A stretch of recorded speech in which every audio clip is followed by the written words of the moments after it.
Salut à tous, j'espère que vous allez bien. Aujourd'hui, petite vidéo détente, on va faire la FAQ des 70 000 abonnés, donc je vais en fait répondre aux quelques questions que vous m'avez posées. Bon, évidemment, je peux pas continuer la vidéo sans vous dire merci, 70 000 abonnés, c'est quand même pas mal. Ça m'a permis de me faire repérer, d'écrire un livre, ça m'a permis de vivre de la vente de formation, de vendre des peintures, de vendre des dessins, etc. Et ça m'a permis de me professionnaliser énormément. Donc pour ça, merci à tous, parce que mine de rien, chaque abonné, chaque vue, etc., ça contribue en fait, même si c'est parfois anecdotique, pris individuellement, ça contribue en fait un petit peu au grand tout. Et après voilà, ceux qui achètent les formations, etc., bah merci à vous, c'est super cool de me faire confiance. Et puis j'espère que vous progressez comme des tarés avec un peu avec la chaîne YouTube et tout. Donc aujourd'hui, je vais répondre un peu aux questions que vous m'avez posées. Il y a certaines questions un peu plus personnelles, des questions un peu plus techniques. On va juste répondre un petit peu à tout. Alors c'est parti, on va directement commencer un petit peu sur une question un peu technique, qui est assez cool, qui a été posée par Marine Zoé Lehmann. J'ai l'habitude de dessiner au fusain, à la craie, au crayon graphite. J'ai envie de m'essayer à la peinture, mais je ne sais pas par où commencer. Le classique. Est-ce que je commence à griffonner mes bases au crayon sur ma toile avant, ou est-ce que ce n'est pas une bonne idée? Dans le même temps, pour une première peinture, est-ce que c'est mieux de débuter à l'acrylique, à la peinture à l'huile, ou est-ce que c'est au feeling? Merci pour tes vidéos, continue, on adore, etc. Merci beaucoup Marine, j'apprécie beaucoup ton soutien. Donc d'abord pour la première partie de la question, est-ce qu'il faut dessiner avant de peindre? C'est pas du tout obligatoire. En fait, ce qu'il faut comprendre, c'est que dessiner, c'est avant tout la compréhension des volumes, des formes, et donc de pouvoir en déduire dans la perspective, dans l'espace, en fait, la forme d'un objet, et du coup de pouvoir en déduire l'éclairage, et donc de pouvoir comprendre où sont les foncés et les clairs. Parce que le dessin, sans parler de couleurs, c'est avant tout des organisations de foncés et de clairs, et ça, on est capable de le faire que si on comprend l'éclairage, et que si on comprend le volume qui reçoit cet éclairage. Sinon, on peut juste pas le faire. Donc en fait, dessiner ou pas, pardon, j'ai un peu mal au dos, donc en fait, dessiner ou pas avant, ça va dépendre tout simplement de ton niveau d'aisance de dessin de ce sujet-là. Mais moi, je trouve qu'il n'y a aucun problème à dessiner avant la peinture. Il y a certaines personnes qui dessinent directement avec le pinceau, donc qui disent un petit peu, ils font pas de dessin préalable, mais en vrai, c'est du dessin aussi. Et il va y avoir d'autres personnes qui font des dessins hyper poussés avant de peindre. Par exemple, sur une peinture comme ça, j'ai clairement pas fait l'influenceur Instagram à balancer des sauts de peinture, puis ensuite petit à petit de trouver une solution, etc. Non, j'ai clairement fait un dessin qui m'a pris un temps fou, et puis que j'ai fait petit à petit, que j'ai construit, et ensuite quand j'ai peint, je me suis appliqué à pas perdre le dessin. Après, il y a d'autres peintures, par exemple celle-ci, je sais pas si vous voyez bien, mais voilà, elle est plutôt sympathique cette petite peinture, où là, pour le coup, j'ai pas du tout fait de dessin. Je suis allé directement à la peinture, et puis avec une méthode à l'essuyer, en fait, j'ai construit mes volumes, etc. Donc en fait, on s'en fout que tu dessines ou pas avant la peinture. Si tu considères que tu en as besoin, fais-le. Si tu considères que tu n'en as pas besoin, ne le fais pas. Ce qui compte, c'est que tu aies les connaissances de volume qui vont te permettre de déduire les effets de lumière qui vont être sur ces mêmes volumes. Et ça, effectivement, par contre, ça passe par le dessin. Pas obligatoirement non plus, mais en fait, c'est tellement plus pratique de dessiner pour expliquer ce genre de truc plutôt que de peindre. Votre niveau de peinture, il va suivre votre niveau de dessin, en fait. Voilà. Ensuite, pour la question suivante, est-ce qu'il vaut mieux débuter à l'acrylique ou à la peinture à l'huile? Franchement, c'est vous qui voyez. La peinture acrylique et la peinture à l'huile, il y a pas de meilleur médium. Il faut que vous fassiez ce que vous avez envie de faire, dans le sens où ce que vous aimez, en fait, tout simplement. L'art, ça reste un endroit où on s'exprime, où on est libre, où on a envie de se faire du bien. La vie, elle n'est pas toujours de tout repos pour tout le monde, vous savez très bien ce que c'est. Donc quand vous arrivez le soir après le travail, ou même si vous êtes un pro, et ben vous avez envie de faire quelque chose qui vous plaît. C'est comme le sport, ça sert à rien de se torturer avec un sport que vous aimez pas, si à côté il y a un sport que vous aimez. Donc moi je dirais qu'il n'y a pas vraiment de peinture pour débutants, pas pour débutants. Devenir bon, quelle que soit la peinture que vous utilisez, c'est difficile. De toute façon, c'est dur. Donc utilisez la peinture que vous avez envie d'essayer. Si vous êtes débutant, vous n'avez jamais essayé la peinture, essayez un peu tout, et puis ensuite, choisissez ce que vous aimez le mieux. Il y aura force et faiblesse dans tous les médiums. Par exemple, la peinture acrylique, ça sèche hyper vite, ce qui est une force, parce que du coup c'est pratique, on n'a pas à attendre, et en même temps c'est une faiblesse, parce que pour fondre les teintes, c'est plus compliqué. La peinture à l'huile, ça va sécher plus lentement, c'est un peu galère parce que du coup, bah, il faut attendre, mais en même temps, ça va permettre de faire des fondus, etc. Donc en fait, on a une nouvelle gestion du temps qui va s'imposer à nous, qui peut se transformer en force. C'est plus une faiblesse. L'aquarelle, on va pas pouvoir gommer, par exemple, ça va être très très compliqué. Il va vraiment falloir réussir à savoir ce qu'on fait, puis à poser un petit peu les bonnes choses au bon endroit. L'aquarelle, c'est une peinture qui est très technique. Mais pareil, si c'est ça qui vous fait kiffer, il n'y a aucune raison de faire autre chose. Donc il n'y a pas de peinture pour débutants, faites ce que vous aimez, essayez un petit peu tout, et puis ensuite juste continuez à faire ce avec le quoi vous vous sentez le plus confortable en fait, c'est tout. Après moi personnellement, j'utilise la peinture à l'huile parce que je considère que c'est le médium qui permet le plus de choses. On peut tout faire avec la peinture à l'huile, on a le temps de travailler, la qualité de la texture aussi, la qualité de l'objet au final, c'est quand même quelque chose de très très beau la peinture quand on s'approche. La peinture acrylique de près, ça peut avoir un côté un peu sec, un peu, euh, un peu mat, un petit peu, voilà, c'est pas forcément la matière la plus jolie, la plus onctueuse. Au contraire, avec la peinture à l'huile, on a vraiment, si vous voulez, un panel de possibilités de différentes textures, etc., qui est vraiment extrêmement vaste. Et ça, je pense qu'il n'y a que la peinture à l'huile qui donne autant d'options, en fait, voilà. Donc après, ben, beaucoup d'options, ça veut dire potentiellement se retrouver un peu noyé dans tout ça, mais en fait, pas vraiment, parce que vous n'avez pas besoin d'utiliser toutes les options, vous avez juste besoin d'utiliser celle qui vous convient. Mais par contre, vous trouverez forcément ce qui vous convient avec la peinture à l'huile, parce qu'il y a des stratagèmes pour tout faire, et même la lenteur du séchage, c'est en fait pas si lent. Ça peut aller assez vite en fait, même avec selon les médiums. Donc voilà, c'est vraiment à vous de voir ce que vous avez envie de faire. En tout cas, moi je vous invite tous à essayer les différents types de peinture, et au moins essayer la peinture à l'huile. Vous allez voir, c'est quelque chose d'incroyable, la peinture à l'huile, les effets de matière, la beauté des couleurs, la transparence des couleurs, on peut tout faire avec, et c'est vraiment génial. Ensuite, question suivante de Corinne6473. Bonjour, ta peinture a l'air d'une finesse magnifique. Elle parle de cette peinture-là, parce que sur le post, c'était ça qui était montré. Merci beaucoup. Tu ne fais plus de tutoriel, point d'interrogation. En tout cas, je commence ta formation Le Monde du Dessin. Je bosse à mon rythme tous les jours, mais avant de valider le module, je cherche une petite aisance dans l'exercice. En l'occurrence, module 1, les formes synthétiques et les valeurs. Je ne savais pas que je ne savais pas faire. Il faut que je mette en place tout ça. Alors je vais répondre petit à petit. Si je vais continuer de faire des tutoriels, c'est vrai que j'en ai fait un petit peu moins ces derniers temps, parce qu'en fait il y a des peintures qui sont... moi-même j'essaie de monter un petit peu aussi mon portfolio artistique, etc. Donc je cherche pas forcément à tout montrer sur cette peinture, par exemple, j'ai pas enregistré le processus, pour plusieurs raisons. Une des raisons, c'est parce que j'ai besoin aussi parfois d'être tout simplement concentré dans mon art, en fait, et pas avoir à penser à YouTube. C'est important de pouvoir s'en détacher parce que c'est extrêmement prenant, cérébralement parlant. Et l'autre raison, c'est qu'en fait, c'est pas très intéressant pour moi de vous montrer comment j'ai fait une peinture comme ça parce que c'est quelque chose de très technique et qu'en fait, en 20 minutes, je vais simplement pouvoir vous faire, vous donner un aperçu tellement maigre de ce que ça représente de faire une peinture comme ça, qu'en fait, ça va pas forcément vous apprendre grand-chose. À la limite, je pense que ça serait plus intéressant peut-être de faire des tutos où je fais des peintures un peu plus rapides, où on voit par exemple comment faire un ciel, comment faire un arbre, ce genre de trucs. Peut-être repartir sur des tutos un peu plus basiques, on va dire, plutôt que de montrer en fait étape par étape comment faire des peintures de cette complexité. Parce que, encore une fois, je vais rien pouvoir dire de substance, tellement il y a de choses à dire en fait. Donc c'est où il faut passer 5 heures à en parler, ou alors autant se taire, c'est bien aussi. Mais en tout cas, non, j'ai pas arrêté les tutoriels, clairement, ça va continuer. Ensuite, par rapport à la formation, d'ailleurs, un petit détail par rapport aux formations, la question qu'on me demande le plus souvent, c'est une fois qu'on a acheté une formation, est-ce que on l'a pour toujours? La réponse, c'est oui. Quand vous achetez une formation, je fais une toute petite digression, après on repasse aux questions, mais quand vous achetez une formation, en fait, c'est du streaming. Vous avez payé une fois, il n'y a pas d'abonnement et tout, et après vous pouvez tout simplement retourner sur le site, vous connecter avec votre code, comme sur n'importe quel site, et ensuite vous avez accès à la formation. Vous pouvez la re-regarder 200 fois si vous en avez envie, et pendant 10 ans. Il n'y a pas de limite d'utilisation. Voilà, je voulais éclaircir ça parce qu'on me le dit assez souvent. Et il y a un truc intéressant dans la suite de sa question, qui est pas vraiment une question, mais elle dit qu'elle essaye de valider un module avant de passer au suivant. Ça d'abord, c'est exactement ce qu'il faut faire, hein, bien joué. Et elle dit, je ne savais pas que je ne savais pas faire. Du coup, je vais voir ton tuto sur la perspective des cubes. Bon, ça c'est autre chose. Ce qui m'intéresse là-dedans, c'est je savais pas que je savais pas.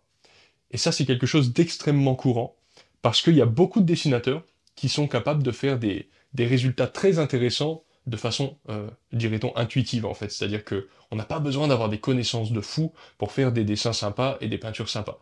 On a besoin de connaissances de fou pour passer au niveau suivant et vraiment, en fait, disons, euh, je sais pas comment dire, mais exploser son niveau, passer dans une catégorie beaucoup plus professionnelle, en fait. Pour ne plus avoir besoin de faire 10 essais pour en réussir 2. Pour que toutes nos peintures soient réussies, ce genre de choses et tout, là, il faut beaucoup de connaissances. Mais pour être un artiste, il suffit d'être né avec un peu la fibre, d'avoir assez pratiqué, et ça fonctionne. Vous le savez tous, hein, si vous êtes là en train de suivre des tutos, etc., c'est parce que vous avez déjà une petite fibre, et que vous sentez qu'il y a un potentiel derrière. Ça, je le comprends très bien. Mais ce qui est intéressant, c'est de voir que il y a pas mal de gens qui ont des bons niveaux, qui sont vraiment capables de faire des trucs très intéressants, des beaux portraits, des beaux paysages, des beaux machins, des belles natures mortes et tout, mais qui les font de façon empirique sans savoir pourquoi ils le font. En soi, c'est pas forcément un problème, mais disons que quand on veut se professionnaliser ou alors devenir de plus en plus fiable dans la pratique de son art, on va avoir besoin d'être capable de comprendre pourquoi on fait ce qu'on est en train de faire, et là, on tombe dans l'optimisation. C'est comme un jeune athlète qui est doué dans l'athlétisme, par exemple, il va être repéré, il est doué, à l'évidence, il met à l'amende tous ses collègues d'école, mais par contre, ça suffira pas pour être un champion, ou du moins faire partie des gens qui vont peut-être aller aux Jeux Olympiques, ou je sais pas, quel que soit votre degré d'ambition, en fait. Et donc à ce moment-là, ça va être important qu'il y ait un coach qui repère le jeune, et qui se dise, ok, lui, il a du talent, maintenant je vais le prendre sous mon aile, et je vais lui apprendre le positionnement des mains au départ, le positionnement des jambes, comment s'échauffer, comment... j'en sais rien, j'y connais rien en athlétisme, mais vous voyez ce que je veux dire, c'est le côté, on est capable de reconnaître le talent d'un individu, maintenant on va le prendre ce talent et on va le transcender grâce à des siècles de connaissances qui ont été accumulés par nos pères en fait, tout simplement. Nous, notre petit cerveau, il est capable de comprendre, finalement on est assez limité individuellement, donc il faut utiliser notre petit talent, couplé avec les cerveaux cumulés de tous ceux qui ont déjà tout compris, et là on arrive à faire vraiment des belles choses. Enfin bref, je suis parti peut-être un petit peu loin, mais je ne savais pas que je ne savais pas faire, je trouvais que c'était intéressant. Donc tout ça pour dire que dans ma formation aussi, le monde du dessin, même si vous êtes un dessinateur avancé, il va y avoir des éléments qui vont être extrêmement intéressants parce que dans cette formation, il y a tous les modules de type fondamentaux et on va vraiment en détail, en profondeur dans les fondamentaux. Et ça va vous donner en fait, ça va vous permettre de conscientiser tous ces aspects et c'est hyper important. Question suivante. C'est magnifique, ta peinture a l'air de nous raconter quelque chose de profond. Selon ton expérience, qu'est-ce qui est le plus dur à réaliser dans la création d'art, dessin, peinture, et qu'est-ce qui est le plus accessible, le plus facile? Ça c'est pas facile, ça. Euh, Ça dépend des gens, je pense. Je pense que ça dépend vraiment des gens, ça dépend... Moi, j'ai beaucoup fait de paysages, pendant très longtemps, j'ai fait des paysages, donc tout ce qui est attrait aux techniques de paysage, ou tout ce qui en découle, comme la perspective atmosphérique et tout, c'est des choses que je maîtrise assez bien. J'ai fait très peu de corps humain, très peu d'anatomie. Le portrait, pareil, c'est pas quelque chose qui m'a attiré tôt. Donc, je sais faire des portraits et tout maintenant parce que j'ai appris, mais c'est pas quelque chose d'intuitif pour moi, on va dire. Donc, même si je sais le faire parce que j'ai les bonnes méthodes pour moi, c'est dur. C'est clairement quelque chose de difficile. Et d'ailleurs, j'en fais assez peu parce que bah, je prends pas forcément un plaisir dingue à le faire non plus. Après, quelque chose qui est assez difficile, c'est de pas s'éparpiller. Je trouve que ça, c'est assez difficile, même si ça, c'est pas vraiment la pratique de l'art elle-même. Mais pas s'éparpiller, c'est peut-être quelque chose d'assez compliqué. Mais on est tous un peu attirés par tout un tas de trucs. En plus, maintenant, avec Internet, on voit toujours des œuvres d'art diverses et variées qui sont géniales, avec des sites différents et tout. Et c'est vrai que moi, depuis peu, je commence à réussir à me dire que quand je vois un artiste incroyable qui m'inspire, je me dis putain, ce gars il est fort, il est incroyable, il m'inspire, ce qu'il fait lui appartient, et moi je vais pas, je peux m'en inspirer, je peux m'inspirer de sa force en quelque sorte, sans avoir besoin d'être tenté d'aller dans sa direction. Je sais pas si je suis clair, mais maintenant, je comprends que j'ai pas besoin de peindre comme Joe, comme Edouard, comme André. C'est pas mon problème, moi, de peindre comme eux. Moi, j'ai besoin de peindre comme moi. Donc, ce qui va être difficile, ça va être de s'écouter et d'arriver à accumuler suffisamment de techniques pour, en fait, pouvoir un peu la dépasser pour... En fait, le but, c'est d'accumuler plein de techniques pour être libre. Un peu comme un musicien, un bon musicien, un très bon musicien. Le mec, il a fait des gammes pendant des années, il a une certaine vélocité, il a une certaine sensibilité, etc. Et quand il est sur scène, il pense plus à ses gammes, parce que là, il est sur scène et qu'il s'amuse, en fait. Et ben là, c'est un peu pareil. Ce qui est dur, c'est d'arriver à dépasser, à transcender ce moment où, en fait, on a fait tellement d'exercices, on a tellement charbonné, qu'on n'est plus... Quand je peins, la technique, elle est là, elle est sous-jacente à ce que je fais, je la connais, etc. Je sais pourquoi, quand il y a des problèmes, etc. Mais en fait, c'est pas que j'y pense pas, mais petit à petit, avec le temps, ça commence à disparaître. J'en suis pas encore au moment où ça a complètement disparu, où je peux complètement peindre avec, comment dirait-on, à l'instinct, on va dire, mais pas très très loin, selon les sujets. Après, s'il y a des sujets plus techniques, plus compliqués, ça demande des études à nouveau, etc. Donc ça, après, ça voilà. Donc je sais pas trop si j'ai bien répondu à la question, mais c'était ma réponse en tout cas. En tout cas, juste pour finir, pour rendre les choses faciles, il faut apprendre à dessiner. La clé du truc, apprendre à dessiner et puis peindre du plein air, ce genre de choses. C'est les deux gros trucs, c'est le dessin, c'est-à-dire les volumes, les lumières et tout, et puis les couleurs, les valeurs et les températures, et ça c'est plus de la peinture sur le vif. Alors, prochaine question de Sweetie Kill 0822, j'adore les noms, ils sont c'est toujours un peu n'importe quoi, mais dans le bon sens. Waouh, c'est tellement quali, c'est très plaisant pour les yeux ce tableau. Pour le coup, j'ai une question au contraire, pas très inspirée. En ces temps économiques troublés, les peintures seules permettent-elles de vivre correctement? Donc en gros, la question c'est est-ce qu'on peut tout simplement vivre de sa peinture? Je pense que oui, mais parfois en tant que peintre, en tant qu'artiste, on a envie que ça arrive trop tôt. En fait, il faut comprendre que le marché de l'art, entre guillemets, il y a énormément d'artistes, il y a relativement peu de clients, et il y a relativement peu de galeries qui exposent les peintures. Donc on est très nombreux pour assez peu de demandes, en gros. C'est ça c'est ça le truc.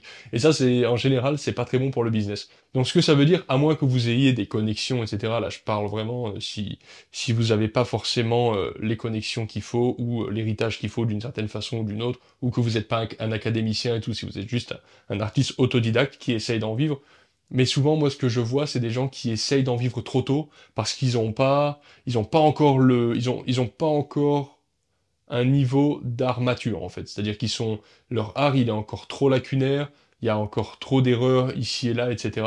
Et ça demande vraiment beaucoup de temps pour devenir un artiste complet, surtout quand on est autodidacte.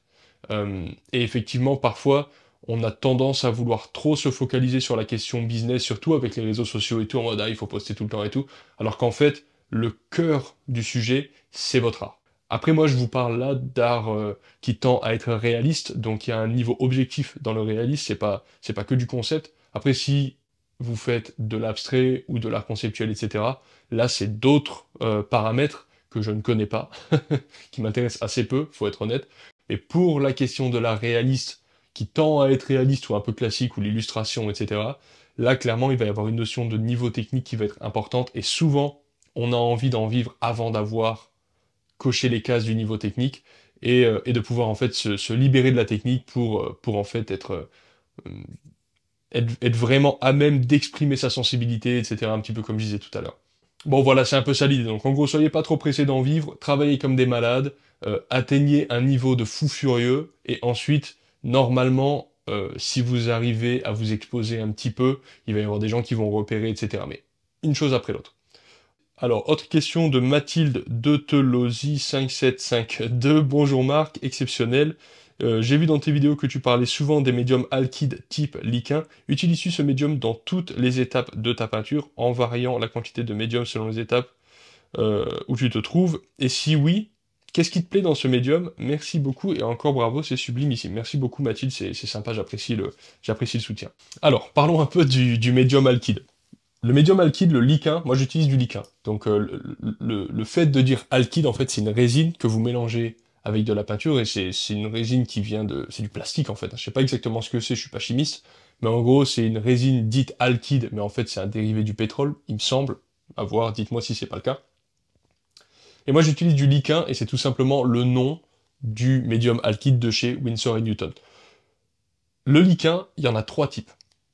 Il y en a un qui est un gel, il y en a un qui est pour les détails, donc ça ressemble fortement à de l'huile, ça ressemble vraiment fortement à de l'huile, ça a la texture de l'huile, voilà, donc c'est de l'huile, quoi, en quelque sorte. C'est pour les détails, les glacis et tout, c'est assez brillant. Et on a en tube comme ça, et ça c'est impasto. Donc impasto, ça va être assez épais. Et en général, ça va être un peu la texture de la peinture sortie du tube, selon les peintures. Hein. Tous les pigments sont pas liquides de la même façon, selon les marques et tout. Il y a plein de petites variantes. Mais globalement, ça a juste la texture d'un blanc de titane, donc c'est quand même assez robuste, assez épais.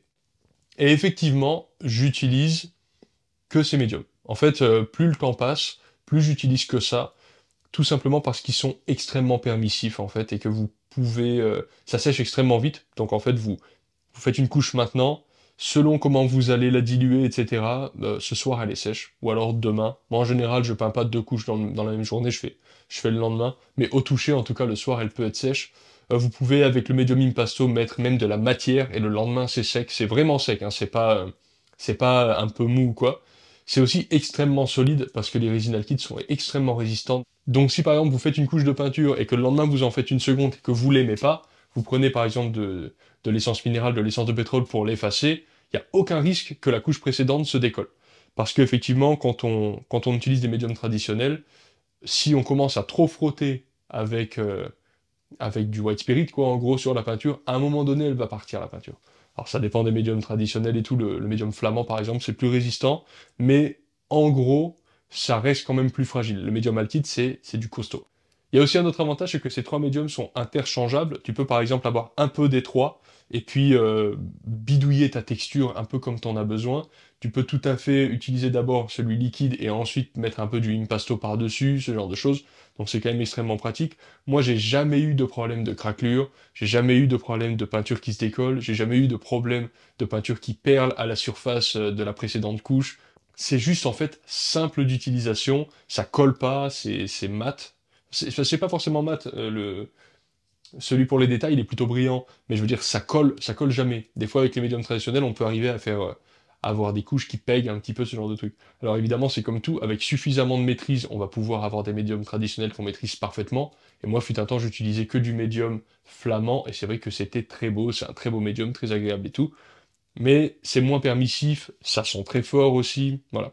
Donc moi ce que j'aime sur le Liquin, et je ferai sans doute une vidéo un peu de démo un jour sur comment je m'en sers, vraiment sur ces trois médiums, mais ce que j'aime sur le Liquin, c'est le fait de pouvoir se concentrer à 100% sur la partie illustration, sans avoir à se casser la tête sur la partie chimie.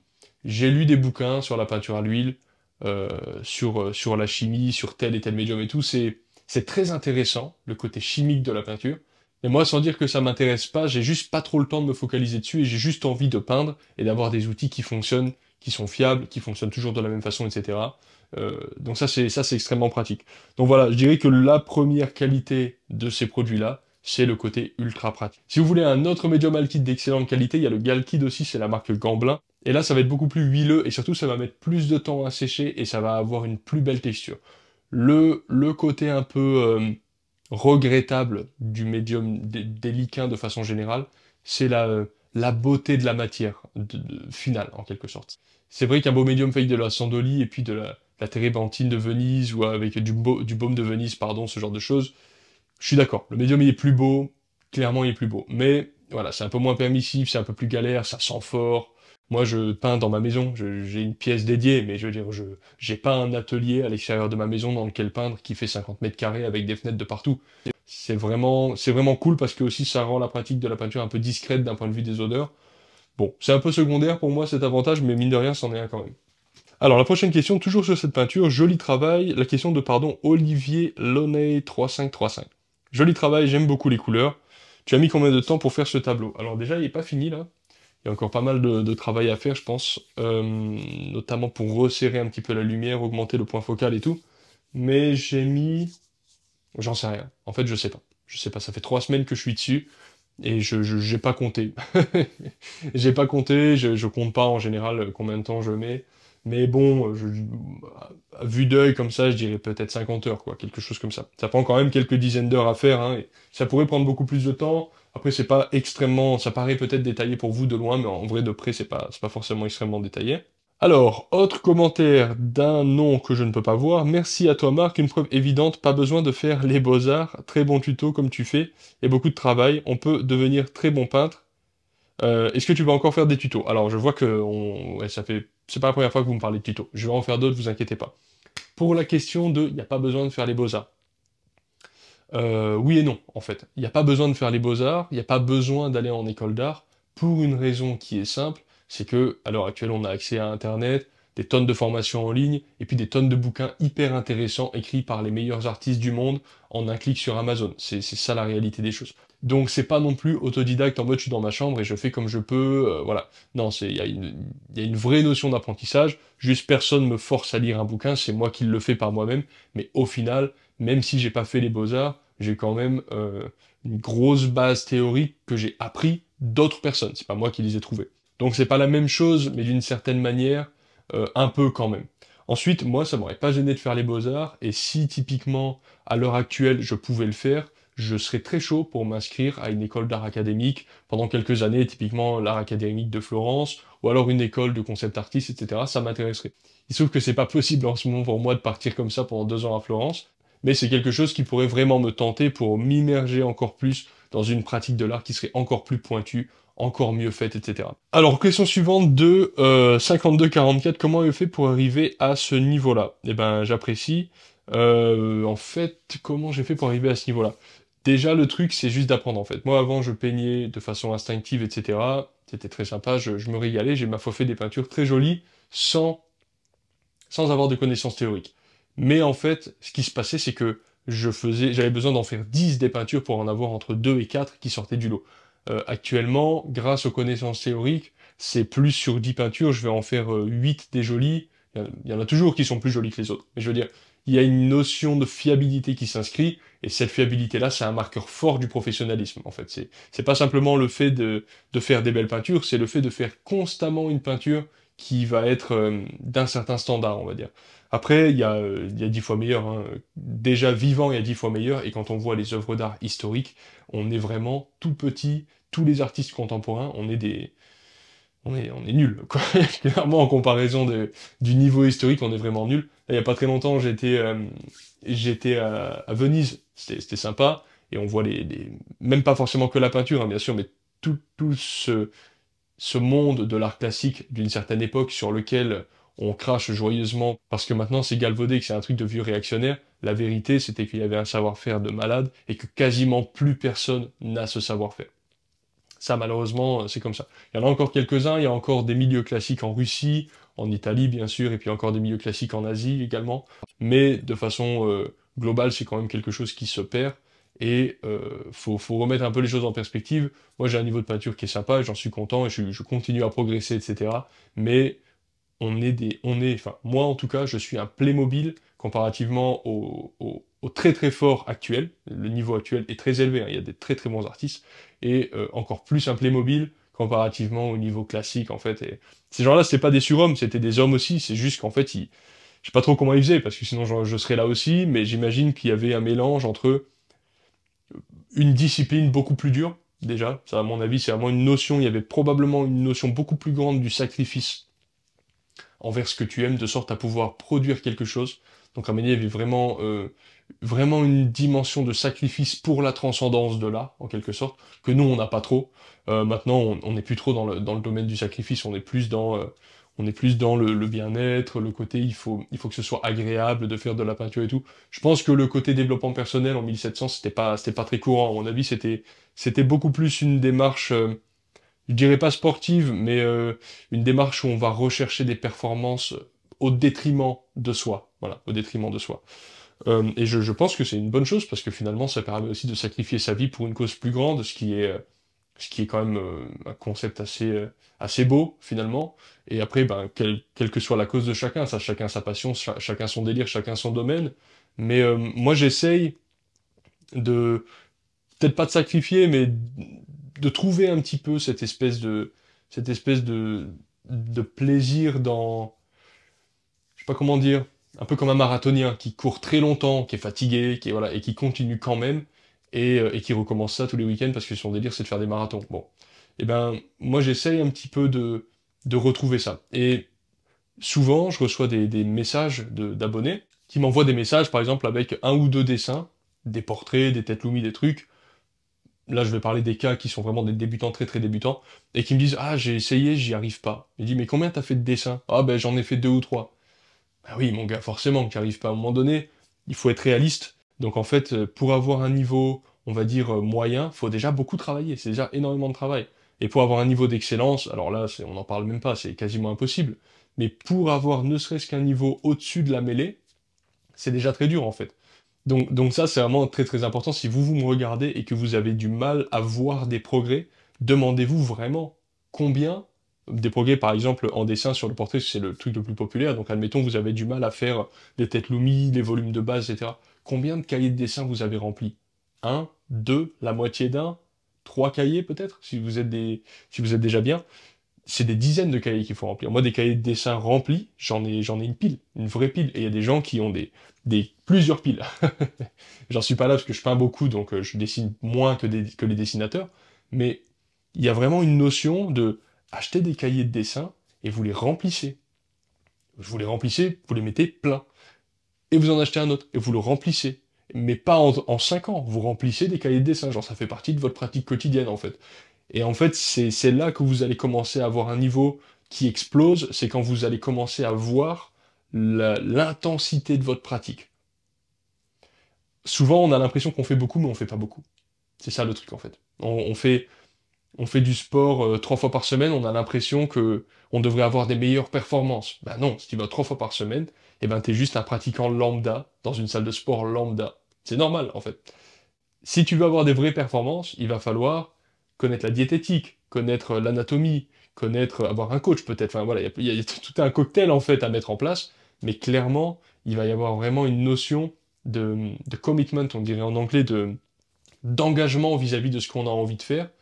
Et en plus, en dessin, en peinture et tout, c'est facile. Remplissez des toiles, remplissez des livres, achetez des bouquins, lisez-les, apprenez-les, prenez des formations, les miennes, ceux des autres, je m'en fous, c'est pas la question. Pour devenir des bons artistes, c'est ça votre objectif. Vous devez apprendre des autres, mettre en pratique et pas faire de déni. Si vous avez fait 20 dessins, c'est normal que vous soyez pas fort. C'est juste normal en fait. Donc voilà, mon conseil en fait pour avoir un niveau un peu au-dessus de la mêlée, c'est qu'il faut travailler plus que la mêlée, c'est tout. Euh, alors maintenant on va passer sur une série de questions qui ont été posées sur Instagram, donc un peu plus court. Qu'est-ce que tu aimes le plus peindre? Question de Marion Cano, artiste. Ce que j'aime le plus peindre, c'est c'est euh, c'est le côté c'est le côté grandiose, épique, sublime de la nature. Ça, c'est ça que j'aime le plus peindre. C'est pour ça que j'adore Albert Berstadt, j'adore la Hudson River School, j'adore Auguste Le.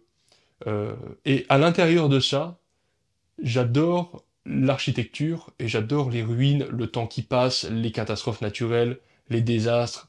Ça, c'est deux éléments que j'aime beaucoup. Et d'un point de vue plus, euh, quand on zoome, j'aime le storytelling.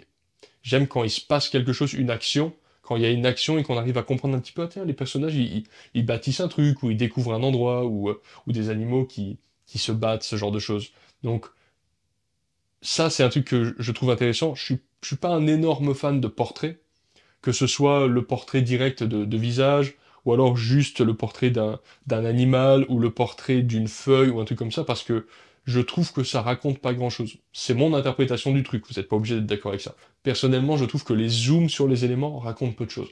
J'aime une vue d'ensemble, créer un monde dans lequel on va pouvoir rentrer au travers de son art. Ça, c'est vraiment ça qui me plaît. Et le côté atmosphérique. Faire du Pink Floyd en peinture, en quelque sorte. C'est rajouter tous ces effets de matière, d'atmosphère qui vont donner cette profondeur à la peinture, où on a quelque chose de chargé en particules. Ça, c'est quelque chose qui me plaît beaucoup. Ça plaît pas à tout le monde, hein, je le sais très bien, mais moi j'adore. Ensuite, question de Belkacem des Savrants. Putain, les noms, ça rigole pas. Est-ce que tu as des digital painters préférés? Si oui, qui sont-ils? Moi, je connais pas trop les digital painters, c'est pas trop mon domaine. Je suis en admiration totale devant tout ce qui est euh, environment designer et character designer. Ça, j'adore. Je suis beaucoup de tutoriels. La plupart des gens que je suis sur Internet, artistiquement parlant, pas pour leur art, mais pour leur capacité à apprendre l'art, les tutos et tout sur YouTube et tout, parce que moi aussi, hein, je suis comme vous, je suis sur YouTube à voir ce genre de trucs. La plupart du temps, c'est des gens qui travaillent dans l'industrie du jeu vidéo et qui montrent comment est-ce qu'ils font des environnements, etc. Ils ont une approche qui est tellement rationnelle, qui est tellement efficace, qui est tellement fiable. Je parlais tout à l'heure du fait que la fiabilité, ce soit un marqueur fort du professionnalisme. Mais là, on est hyper loin dans le côté pro, le côté fiable et tout, parce que ces gars-là, ils ont des deadlines à respecter, qu'ils ont 10 concepts à faire pour dans 2 jours, et qu'ils n'ont pas le temps de niaiser, comme on dirait en bon québécois. Donc ça, j'aime beaucoup. Donc sans vraiment les connaître, connaître leur nom et tout, là comme ça, je vois pas trop. Mais c'est de façon globale, les gens qui font de l'art digital pour l'industrie du jeu vidéo sont très forts. Ils sont très forts en storytelling, ils sont très forts pour créer des univers et tout. J'adore. Donc désolé, la réponse manque de précision, mais ça donne une info un peu globale. Alors, question de Aaron Wolf. D'où vient ce talent extraordinaire? Bah, je suis flatté, merci. J'ai pas l'impression d'avoir un talent extraordinaire. D'ailleurs, je suis sûr que j'ai pas un talent extraordinaire. C'est plus une conviction qu'une impression. J'ai dessiné quand j'étais gamin très tôt, comme la plupart des gens. La différence, c'est que j'ai pas arrêté. En fait, c'est juste ça. Il y a pas mal de gamins qui dessinent et un jour ils y retournent, ils arrêtent, ou ils arrêtent et un jour ils y retournent, ou alors ils arrêtent. Moi, j'ai pas arrêté et j'ai une nature curieuse, en fait. Je suis d'un naturel curieux. Donc quand je passe du temps avec des gens que je connais pas, j'aime bien leur poser des questions sur ce qu'ils font. Si quelqu'un a un domaine d'expertise, ça me fascine. Je suis fasciné par les gens qui ont un domaine d'expertise. J'ai beaucoup d'amis que je respecte, non pas seulement parce que ce sont des amis, ça aussi, mais aussi parce que ce sont des gens qui ont pas forcément du talent, mais voilà, un domaine d'expertise dans lequel ils sont capables d'aller loin dans quelque chose de technique. Ça, c'est quelque chose qui me plaît beaucoup. Et donc voilà. Donc en fait, c'est vrai que il y a au début, il y a la découverte, on va dire fortuite d'un talent au travers d'une pratique un peu instinctive. Puis il y a une révélation qui te fait dire qu'en fait, si tu veux aller un peu plus loin, il va falloir quand même bosser puis apprendre des choses. Ça, c'est très important. Et c'est ça, souvent, le virage que beaucoup de gens ne font pas. C'est-à-dire de sortir un petit peu du côté l'art, c'est que du talent. Et en fait, de laisser un petit peu tomber cette idée, en fait, que l'art, c'est juste une question de sentiment, que ah, t'as trop de talent, machin. Et en fait, de comprendre que c'est quand même une activité très technique, mine de rien. Et en fait, et là, ça veut dire qu'il va falloir arrêter de tergiverser, il va falloir arrêter de juste fumer des pétards et flâner, en fait. Il va falloir commencer à bosser sérieusement. Et là, à ce moment-là, j'ai pris un abonnement sur un site internet qui s'appelle New Master Academy, qui est absolument génial, qui est pas cher du tout, mais tout est en anglais, mais voilà, c'est un truc hyper chronophage, par contre ça prend un temps fou, mais c'est génial, et je me suis levé à 5 heures du matin pendant 2-3 ans, quoi, de 5 heures à 7 heures, en fait, je faisais du dessin technique, perspective, anatomie et tout. J'avais déjà une compréhension de la perspective qui était intuitive, et puis j'en avais déjà fait un peu, je voyais un peu ce que c'était, mais je suis rentré dans le dur. Je suis vraiment rentré dans le dur du sujet, et là j'ai appris beaucoup de choses techniques, et c'est vrai qu'à ce moment-là, quand tu apprends beaucoup de trucs techniques, il y a un espèce de double effet qui se coule, plus ou moins. Un des effets, c'est que tu apprends plein de trucs et c'est génial. Si on aime apprendre, c'est absolument génial. Le deuxième effet, c'est que tu te rends compte que tu connaissais rien. Et ça peut être un peu dur si ton ego se situe dans ce type de valeur. Bon, moi j'ai trouvé ça plus cool qu'autre chose, le fait d'apprendre des choses. Mais il y a un petit peu le... Mais c'est vrai qu'après, du coup, quand tu reprends la pratique, t'as un peu plus du mal à être détendu, parce que, voilà, t'es un peu moins détendu. Donc souvent, en fait, il y a un petit effet rebond, c'est-à-dire les gens, en fait, ils ont du talent, ils ont beaucoup pratiqué, ils font des belles choses, ils apprennent de la théorie, et quand ils reviennent à leur pratique, c'est un peu plus dur. C'est un peu plus dur, il va falloir en fait se réadapter à ces nouvelles techniques, et ça prend un petit échauffement. Et après, en fait, il y a une troisième étape, c'est l'étape où on se libère un peu de la technique, où elle est là, elle est sous-jacente, mais en fait, on n'en a plus, on n'est plus constamment en train de l'appréhender. Ça veut dire que petit à petit, tout se fait de façon beaucoup plus instinctive, de beaucoup plus fluide. Si je peux vous donner un conseil, euh, peignez, dessinez dans le silence. On est tous beaucoup trop, ou quasiment tous en tout cas, beaucoup trop sur nos téléphones et nos réseaux sociaux, même si des fois on a tendance à dire ah les jeunes d'aujourd'hui, les nouvelles générations, ils sont nés avec et tout. Et c'est vrai, les jeunes de 14 ans, ils sont encore plus collés à ça que nous. Mais en vrai, nous autres, les adultes, la plupart d'entre vous, et moi, hein, moi je suis pareil, hein, je suis beaucoup trop sur mon téléphone. Quand je suis dans le train, c'est pas grave.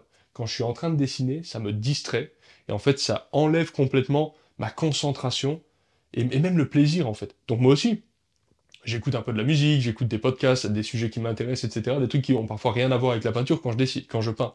Mais de plus en plus, j'essaye de laisser mon téléphone dans une autre pièce et d'aller peindre. Et en fait, je me rends compte que je rentre avec beaucoup plus d'immersion dans la peinture, je prends beaucoup plus de plaisir, je suis beaucoup plus impliqué dans la création de ma peinture. Je suis pas en train de flâner, en train de penser à moitié en plus, parce que ce qu'on écoute, on l'oublie après, mais sur des trucs de géopolitique ou des trucs de guitare ou que sais-je. C'est par ailleurs peut-être très intéressant ce que je suis en train d'écouter, c'est pas la question. Mais en fait, du coup, on fait la chose à moitié. Donc, laissez votre téléphone dans la pièce d'à côté. Vous vous rendrez service en fait. Et pratiquez votre art seul, en intimité avec ce dernier, et vous allez voir, vous allez prendre beaucoup plus de plaisir et ça vous libérera beaucoup plus d'endorphines que la vidéo YouTube que vous êtes en train d'écouter, et vous serez moins distrait à vouloir changer de vidéo toutes les 20 minutes ou quoi. Donc voilà, essayez, vous allez voir, c'est pas mal. Alors, ensuite, question de Hi Sunny de Art. Vous utilisez quel type et quelle marque de peinture? Quand j'étais au Canada, j'utilisais Gamblin, très très bonne peinture, Gamblin. Et là, en ce moment, j'utilise Sennelier. Je suis passé sur Sennelier parce qu'il y a des teintes qui sont très très belles. Et donc en fait, j'ai aussi du Rembrandt, j'ai aussi un peu de... En fait, j'ai plein de trucs, hein, parce qu'en fait, j'ai essayé plein de trucs. Mais là, en ce moment, je suis plutôt sur du Sennelier, et ça me plaît. ça me plaît, Sennelier, c'est bien, je trouve que les couleurs sont belles, la peinture est riche, elle est assez brillante, elle est pas trop pâteuse, ça c'est un truc que j'aime bien, moi j'aime pas les peintures trop pâteuses. Donc voilà, très très bonne qualité, j'ai aussi pas mal de peintures Rembrandt, mais là en ce moment je suis sur une collection Sennelier qui est très bonne. Mais je dirais que Rembrandt, Sennelier pour moi c'est du pareil au même. J'ai fait des très jolies peintures avec des peintures qui n'étaient pas forcément des peintures de grande marque, etc. Donc je dirais que ça n'a pas forcément une immense importance. Voyez un peu avec votre budget aussi, la peinture ça peut coûter cher. Question de Rob N. Jag. Faudra-t-il d'autres vidéos dédiées à la figure humaine au portrait en peinture? Ah, c'est vrai que j'en ai quasiment pas fait en fait. J'ai fait un portrait, je crois, en peinture sur la chaîne. Et en fait, des corps humains en peinture, je crois que j'en ai juste jamais fait. Ouais, mais c'est une excellente idée, faut le faire en fait, c'est comme tout. L'idée est très bonne, ça viendra, mais oui, avec plaisir. Autre question de Stéphalika, probablement fan de rock. Tu es tatoueur, et pourquoi pas une vidéo ou plus sur cet art? Eh ben ça c'est une question qui me taraude un peu, je sais pas, peut-être que je le ferai. Dites-moi en commentaire si vous êtes tatoueur, parce que je sais qu'il y a pas mal de tatoueurs qui me suivent, mais je sais pas combien. Mais voilà, s'il y a des tatoueurs parmi vous, faites signe en commentaire.